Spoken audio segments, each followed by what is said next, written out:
अल्लाह तबारक व तआला ने क़याम पाकिस्तान के बाद जो इस उम्मत के ऊपर बहुत बड़े एहसानात किए, उनमें से एक बड़ा एहसान ये था कि पाकिस्तान में जो तहरीक चली थी खत्म नबूवत की, अल्लाह तबारक व तआला ने उस तहरीक को मंतकी अंजाम तक पहुँचाया। और उसमें किसी एक मकतब फ़िक्र के उलमा का रोल नहीं है, तमाम मकातब के जय्यद उलमा ने अकीदा खत्म नबूवत की तोज़ी और वजाहत के लिए और इसको अमली जामा पहनाने के लिए अपना किरदार अदा किया। उलमा अहले हदीस का भी इस एतबार से रोशन मादी है। इसके साथ साथ उलमा देवबंद, उलमा बरेली सब मिले, हत्ता के शिया उलमा में से भी मुज़फ़्फ़र अली शमसी साहब जो थे वो भी उलमा अहले सुन्नत के साथ साथ इस तहरीक के अंदर मसरूफ़ रहे। यहाँ तक कि यह तहरीक मंतकी अंजाम तक पहुँची। बड़ी इसके लिए सऊबतों को बर्दाश्त किया गया। कैद बंद की जो था, कैद बंद को काटा गया, किताबों को लिखा गया, पंफलेट तहरीर किए गए, आयतुल्लाह को लोगों के सामने रखा गया, अहादीस तैयबा को लोगों के सामने रखा गया। बिल आखिर जाकर कादियानियों के पॉलिटिकल असर और रसूख को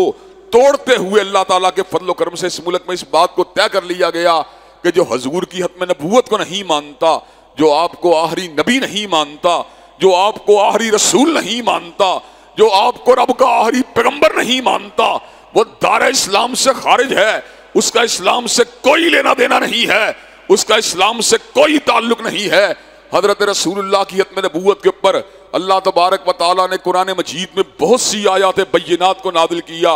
जिनमें से कई आयात जो थी उनका मफहूम मकसूद तो बिल्कुल वादे था, लेकिन उनके साथ साथ कई आयात ऐसी थी जिनके अल्फाज में शदीद किस्म की सराहत मौजूद थी, जो इस बात के ऊपर बय्यन तौर पर दलालत करती थी कि हजरत रसूलुल्लाह के बाद किसी नबी के कोई इम्कानात मौजूद नहीं हैं। वो आयात जिनका मफहूम वादे था, उनमें से एक आयत ये है, कुल या अय्युहन्नास इन्नी रसूलुल्लाहि इलैकुम जमीआ, कायनात के लोगों सुन लो, मैं रब के लिए, मैं रब की तरफ से लोगों के लिए भेजा हुआ, तमाम लोगों के लिए भेजा हुआ रसूल हूं। इन्नी रसूलुल्लाहि इलैकुम जमीआ का मतलब यह था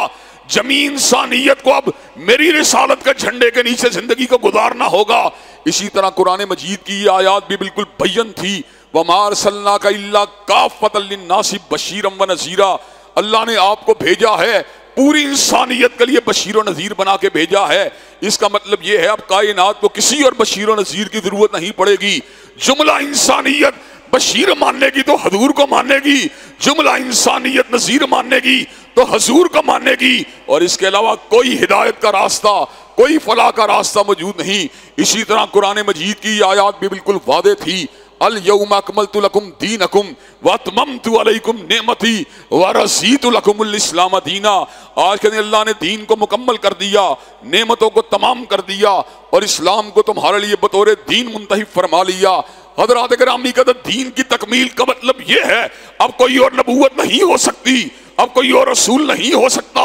इसलिए कि दीन मुकम्मल है। जब दीन मुकम्मल है तो किसी ने रसूल नबी के इम्कानात कैसे पैदा हो सकते हैं। इसी तरह कुरान की ये आयत भी बिल्कुल जो आयत थी अपने मफहूम के एतबार से भी, अपनी दलालत के एतबार से भी, अपनी कताइयत के एतबार से भी इतनी वादे थी कि किसी तावील की कोई गुंजाइश मौजूद नहीं थी। मा काना मुहम्मदुन अबा अहदिम मिन रिजालिकुम वलाकिन रसूलुल्लाहि व खातमुन नबिय्यीन, यकीनन हजरत रसूलुल्लाह किसी जवान बेटे के बाप नहीं हैं, बल्कि अल्लाह के रसूल हैं और अल्लाह के आखिरी नबी हैं। अल्लाह ने जो आपको जवान बेटा नहीं दिया, उसकी वजह आप समझना चाहें तो उसके पीछे भी एक हिकमत यह थी, अगर हजूर का जवान बेटा होता तो लोग उसकी शान को बढ़ाते बढ़ाते कहीं उसके बारे में नबूवत के तसव्वुरात में उलझ न जाते। हज़रात गिरामी का अल्लाह तबारक व तआला ने आपको जवान बेटा ना देकर आपको रसूल बनाकर और आपको खत्म नबूवत का ताज पहनाकर कायनात के लोगों को समझा दिया, हजूर के बाद कोई नबी नहीं हो सकता, आपके बाद कोई रसूल नहीं हो सकता। लेकिन हजरत रसूलुल्लाह सल्लल्लाहु अलैहि वसल्लम के बारे में नादिल होने वाली नायात बय्यिनात के बावजूद और आपके लबहाए मुबारका से निकलने वाली हदीस तैयबा के बावजूद कि जिनमें यह हदीस भी मौजूद थी, ला नबी आबादी, मेरे बाद कोई नबी नहीं हो सकता, और यह हदीस भी मौजूद थी कि 30 झूठे आएंगे जिनमें से हर झूठा ये बात कहेगा मैं अल्लाह का रसूल हूं, हालांकि हजरत रसूलुल्लाह के बाद कोई नबी या रसूल नहीं हो सकता। हजरत गिरामी कदर इसके बावजूद भी कई लोग ऐसे पैदा हुए, उस जमाना रिसालत माप के अंदर मुसलमा कज़्ज़ाब ने दावा नबूवत किया, असवद अंसी ने दावा नबूवत किया, सज्जाह ने दावा नबूवत किया, मुख्तलिफ अदवार में मुख्तलिफ लोग झूठी नबूवतों के दावे करते रहे। हुसैन अली माजनदानी ने, जिसको बहाउल्लाह भी कहा जाता है, बहाइयत की बुनियाद को रखा। अली मोहम्मद बाब ने बाबियत की बुनियाद को रखा। अलीजा मोहम्मद ने नेशन ऑफ इस्लाम की बुनियाद को रखा। राशिदुल खलीफा ने इंटरनेशनल सबमिटर की बुनियाद को रखा। हजरात गिरामी कदर उसके साथ साथ मिर्जा गुलाम अहमद कादियानी ने कादियानी फिक्र की जो थी उसकी जो है नशरो इशात की अंग्रेज के सहारे पर मलका विक्टोरिया के फलसफे को आगे बढ़ाते हुए हजूर की खत्म नबूवत के ऊपर हमला किया गया। उलमा इस्लाम मैदान में निकले, हजरत मौलाना सनाउल्लाह मरसरी मैदान में निकले, हजरत मौलाना इब्राहिम मीर सियालकोटी मैदान में निकले, हजरत हाफिज अब्दुल्ला रोपड़ी मैदान में निकले, बरेलवी मकतब फिक्र के जय्यद आलिम दीन पीर मैर अली शाह मैदान में निकले, हजरत गिरामी का देवबंदी मकतब फिक्र के जय्यद आलिम दीन अनवर शाह कश्मीरी साहब मैदान में निकले। इन तमाम उलमा ने यकजा होकर इस बात का ऐलान कर दिया कि उम्मत इस बात को मानने के लिए आमादा और तैयार नहीं हो सकती कि हजूर के बाद कोई नबी हो। हजरत गिरामी का तहरीकों को चलाया गया, मामले को आगे बढ़ाया गया, कारवानों को चलाया गया। हजरत गिरामी का 53 के अंदर सैकड़ों लोगों ने इस तहरीक को पाया तक मील तक पहुंचाने के लिए जामे शहादत को नोश कर लिया। हजरत गिरामी कदर बड़ी बड़ी पकड़ दकड़ हुई, लेकिन हजरत गिरामी कदर उन अकाबिर उलमा के जो वरासा थे, जिनमें हजरत अल्लामा शहीद भी मौजूद थे, जिनमें मौलाना मुफ्ती महमूद भी मौजूद थे, मौलाना शाह अहमद दुरानी और प्रोफेसर गफूर अहमद भी मौजूद थे। इन तमाम जो अमायदीन ने पाकिस्तान के तुगल अर्ज में इज्तिमात के जरिए और असम्बली के फ्लोर के ऊपर इस बात को आगे बढ़ाया कि हजूर की खत्म नबूवत के मुनकर को इस्लाम का हिस्सा नहीं माना जा सकता, उसको दायरा इस्लाम में दाखिल नहीं किया जा सकता। हजरत गिरामी कदर मिर्जा नासिर जो था वो धोखे फ्रॉड के जरिए अपने मामलात को चलाने की कोशिश करता रहा। हजरत गिरामी कदर लेकिन कौमी असम्बली के अंदर दलाइल के मैदान में बुरी तरह शिकस्त से दो चार हुआ और इस बात को वादे कर दिया गया, जो हजूर की खत्म नबूवत को नहीं मानता, जो आपको आखिरी नबी नहीं मानता, जो आपको आखिरी रसूल नहीं मानता, वो किताबुल्लाह की आयात बय्यनात की रोशनी में भी काफिर है, वह हदीस तैयबा की रोशनी के अंदर भी काफिर है, वह जमाए उम्मत की रोशनी के अंदर भी काफिर है। हजरत गिरामी कदर यहाँ पर मुझे बतले हुर्रियत आगा अब्दुल करीम शोरश काश्मीरी रहमतुल्लाह अलैह के वो अल्फाज अभी तक जो मैंने खुद उनकी एक कैसेट में सुने थे अभी तक याद आते हैं। मिर्जा नासिर को जिस वक्त असेंबली के अंदर शिकस्त का सामना करना पड़ा तो उसने राय आमा को बेचैन और बेकरार करने के लिए अल्फाज कहे थे, मैं लाहौर में चला जाऊंगा, मैं फला इलाके में चला जाऊंगा, मैं राय आमा के सामने इस मुकदमे को लड़ूंगा। कौमी असेंबली में शिकस्त खाने के बाद वो पब्लिक के अंदर इंतशार और हलफशार को पैदा करना चाहता था। ऐसे आलम के अंदर गाजी इस्लाम और पैकरे हको इस्तिकामत आगा अब्दुल करीम शोरश काश्मीरी रहमतुल्लाह अलैह ने अजीब अल्फाज कहे। उन्होंने कहा, मैं मिर्जा नासिर तुझे ये बात बतला देना चाहता हूँ, अगर तू शहर लाहौर में दाखिल हुआ मैं तेरे सीने के अंदर नोके हंजर को घुसा दूंगा, और अगर मैंने तेरे सीने के अंदर नोके हंजर को घुसा ना दिया तो मैं निजामुद्दीन का बेटा आगा अब्दुल करीम शोरश काश्मीरी नहीं हूँ। हजरत गिरामी के अंदर मिर्जा नासिर इस बात को भांप गया कि मुसलमानों के तेवरों के अंदर आज भी जो है हजरत रसूलुल्लाह की मोहब्बत के लिए इंतकामी जज्बात मौजूद हैं। मिर्जा नासिर जो था अपनी ज़ुर्रियत के हमरा उसने सारे के सारे मामले को वाइंड अप किया। हजरत गिरामी कदर शिकस्त से दो चार हुए, कादियानी जो थे दायरा इस्लाम से खारिज हुए। हजरत गिरामी कदर 7 सितंबर 1974 को वो अजीम शान दिन तुलू हुआ जिस दिन इस बात को साबित कर दिया गया जो बात आज से पहले मदारिस में होती रही, जो आज से पहले मकातिब में होती रही, जो आज से पहले दीनी इज्तिमात में होती रही, अब कौमी असम्बली का जमाई फैसला भी उसकी तौसीक करता है कि जो हजूर की खत्म नबूवत को नहीं मानता, जो आपको आखिरी नबी नहीं मानता, जो आपको आखिरी रसूल नहीं मानता, वो दायरा इस्लाम से खारिज है। हजरत गिरामी कदर पाकिस्तान की कौमी असम्बली का ये मुत्तफिका फैसला जिसके ऊपर तमाम मकातिब जय्यद उलमा के भी दस्तखत मौजूद थे और पाकिस्तान की तमाम सियासी जमातों ने भी इस बात की तौसीक की थी, एक हवाला बन गया दुनिया भर के किसी मुकाम के ऊपर भी जिस वक्त कादियानी अपने दावती मिशन को आगे बढ़ाने के लिए जाते थे, पाकिस्तान की कौमी असेंबली का ये मुत्तफिका फैसला, कानूनी फैसला उनके सामने आ जाता था कि जिस इलाके के अंदर इनकी पूरी की पूरी नेटवर्क का आगाज हुआ था उस इलाके के अंदर ही इनको काफिर करार दे दिया गया है। चुनाचे हजरात ग्रामी कदर इनके दामे तस्वीर से उम्मत एक अरसे तक बची रही, लेकिन हजरात ग्रामी कदर कादियानी जो थे बड़े ही चालबाज थे, बड़े ही धोखेबाज थे, बड़े ही मक्कार थे। उन्होंने एक नया रंग और नया ढंग इख्तियार किया। वो इस बात को समझ चुके थे दलाइल के मैदान के अंदर हम अपने मुकदमे को साबित नहीं कर सकते, बराहीन के मैदान के अंदर हम अपने मुकदमे को नहीं लड़ सकते। उन्होंने इसके लिए इंटरनेशनल लेवल के ऊपर लॉबिंग करना शुरू की। बरतानिया के अंदर, अमेरिका के अंदर, यूरोप के दीगर ममालिक के अंदर उन्होंने अपने दावती मिशन भेजकर अपने आप को मजलूम अकलियत साबित करने की कोशिश की। हज़रात ग्रामी कदर उन्होंने उनको यह पैगाम दिया, ह्यूमन राइट्स की वायलेशन के जरिए हमारे दावती अमल को रोका जा रहा है। हज़रात ग्रामी कदर आपको इस बात का इल्म है, अहले मगरिब हमेशा उन साजिशों की सरपरस्ती करते हैं जिनके नतीजे के अंदर इस्लाम के कले के अंदर नकब को लगाया जाए या इस्लाम के कले के अंदर शगाफ को पैदा किया जाए। चुनाचे हज़रात ग्रामी कदर मगरबी ममालिक ने इन लोगों की सरपरस्ती की, हत्ता के हाउस ऑफ लॉर्ड का बाकायदा मेंबर लॉर्ड तारक जो कादियानी है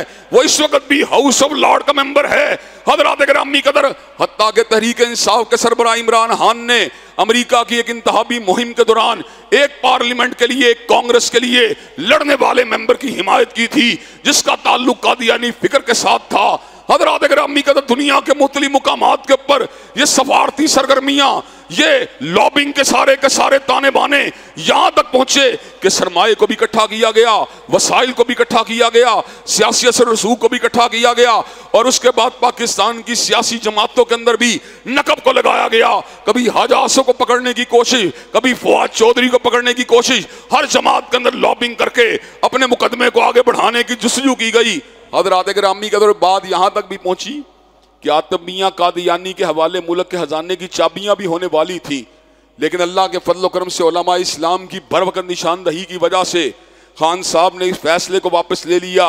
हज़रात ग्रामी कदर लेकिन कादियानी अभी भी बैकडोर से जो उनका तमाम का तमाम ढांचा है उसके जरिए कोई ना कोई लॉबिंग करके अपने लिए किसी ना किसी किस्म की रूह रियायत को करने की कोशिश करते रहते हैं। जनरल ज़ियाउल अकबर हुम के दौर के अंदर वो जो फैसला सन 74 का था उसको मजीद वादे करने के लिए इम्तनाए कादियानियत ऑर्डिनेंस को जारी किया गया, जिसके मुताबिक कादियानी अपनी इबादतगाह को मस्जिद नहीं कह सकते थे, अपने मजहब को, नाम नेहाद मजहब को इस्लाम नहीं कह सकते थे। हज़रात ग्रामी कदर कलमे का इस्तेमाल, शायर दीन का इस्तेमाल, आजान का इस्तेमाल वो नहीं कर सकते थे। मिर्दे के यारों को वो सहाबी नहीं कह सकते थे, मिर्दे के घर वालों को वो अहले बैत नहीं कह सकते थे। हज़रात ग्रामी कदर उनको चार दीवारी के अंदर मुक़य्यद किया गया।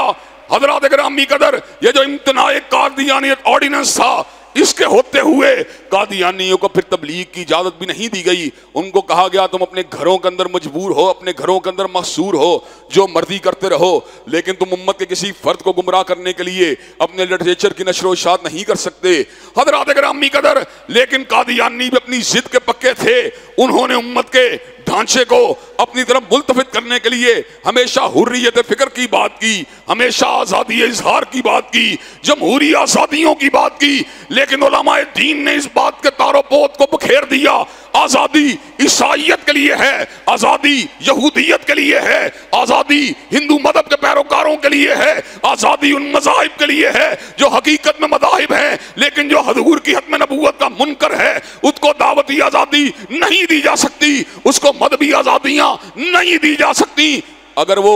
जीते जी अपने घरों के अंदर अपने मामलात को चलाते रहें, लेकिन उनको अपने लिटरेचर की नशर व इशाअत की इजाज़त नहीं दी जा सकती। हज़रात ग्रामी कदर इस हवाले से मुख्तलिफ तरह की ऐसी तफासीर जिनके अंदर दामे तस्वीर में उम्मत को बचाने की कोशिश की गई, जिनके अंदर अकीदा हत्म नबूवत पर हमला किया गया, उस लिटरेचर को कादियानी इधर उधर फैलाने की कोशिश करते रहे। हज़रात ग्रामी कदर एक ऐसा ही मुकदमा था जिसके बारे में हालिया अय्याम के अंदर चीफ जस्टिस कादी फायद ईसा ने फैसले को सुनाया। कादियानी तफसीर सगीर को जो था प्रमोट कर रहा था। तफसीर सगीर जो है वो मिर्जा बशीरुद्दीन महमूद की तफसीर है, जिसके अंदर हजरत रसूलुल्लाह की हत्म नबूवत पे हमला किया गया, जिसमें कायदे इस्लामिया के ऊपर हमला किया गया। और कल की गुफ्तगू में मौलाना अली आस चन्योटी ने यह बात बतलाई, 63 मुकामात के ऊपर तमाम मुफस्सिरीन के जमा से इनहराफ करते हुए नई तफसीरों को उसमें दर्ज किया गया। गोया के कुरान मजीद के मफाहीम को उनके मुतय्यन मकामात से हटाकर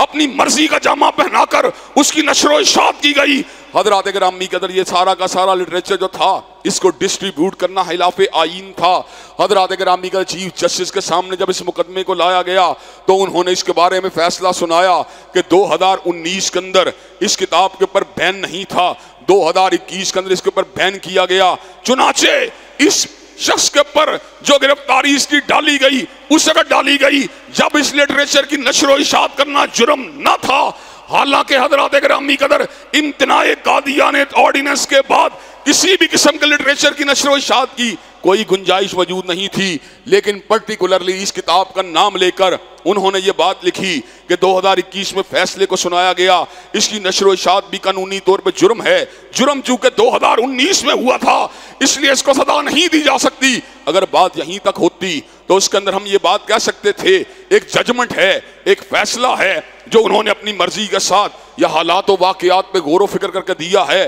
तो हजरात गिरामी कदर उलमा इसका नोटिस ना भी लेते कोई फर्क ना पड़ता। लेकिन हजरात गिरामी कदर, जुल्म की बात ये हुई और ज्यादती की बात ये हुई जब चीफ जस्टिस ने फैसले को निकल किया तो हजरात गिरामी कदर जहां पर इस बात का जिक्र किया कि 2019 में होने वाला वाकया जो है 2021 में जुर्म करार पाया, इसलिए इसको जुर्म की सजा नहीं दी जा सकती। वहां पर इतनी लंबी चौड़ी एक तकरीर या एक लंबी चौड़ी तहरीर लिखी जिसका ताल्लुक आजादी इजहार के साथ था, जिसका ताल्लुक मजहबी आजादियों के साथ था, जिसका ताल्लुक लिटरेचर के या अपने फिक्र के अबलाग के साथ था। हजरात गिरामी कदर, ला इकराह फिद्दीन की आयात को लिखकर एक कादियानी के मुकदमे के अंदर इतनी लंबी चौड़ी बहस जो की गई उसका मतलूब और मकसूद यही निकलता था, अगर कादियानी लिटरेचर बांट भी लिया है तो इससे क्या फर्क पड़ता है। ये बात वदाहत के साथ नहीं लिखी गई, लेकिन एक ऐसे शख्स के मुकदमे में जिसकी मजहबी हैसियत जो है आईन के एतबार से भी मजरूह है, किताब और सुन्नत के एतबार से भी मजरूह है, मजहबी आजादियों के ऊपर इतना लंबा चौड़ा नोट लिखना, इसका मफहूम क्या था, इसका मकसूद क्या था, इसका मतलूब क्या था। अगर यह मुकदमा किसी ईसाई का होता उसमें ला इकराह फिद्दीन की आयात दर्ज होती या मजहबी आजादियों की बात होती तो बात समझ में आती थी कि ईसाई है उसको अपने मजहबी मामलात को चलाने की इजाजत है। अगर यह मुकदमा किसी यहूदी का होता उसके अंदर मजहबी आजादियों की तहरीर होती तो बात समझ में आती थी कि यहूदी को अपने मजहब पर चलने की इजाजत है। लेकिन एक मिर्जाई के मुकदमे में मजहबी आजादियों की तहरीर लिखकर और मजहबी आजादियों को जस्टिफाई करके इस बात का जवाब फराहम किया गया ये कादियानी अपने लिटरेचर की नशर व इशात के अंदर भी आजाद हैं। ये इस बात का नतीजा था, अल्फाज नहीं थे, लेकिन नतीजा ये था जब आजादी मदहब की बात होगी या अपने मदहब के बयान की बात होगी या अपने मदहब के अबलाग की बात होगी तो गोया कादियानियों को इस बात का रिलीफ दिया जाएगा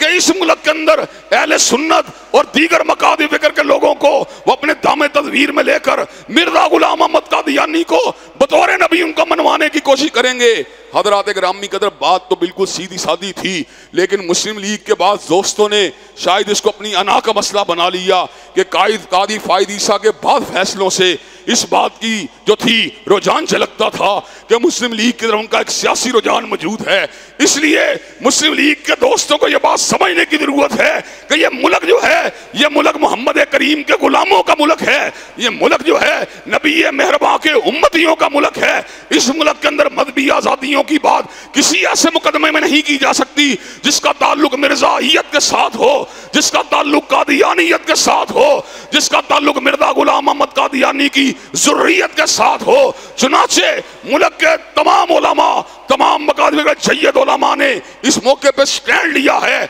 कि सुप्रीम कोर्ट को अपने फैसले को वापस लेना पड़ेगा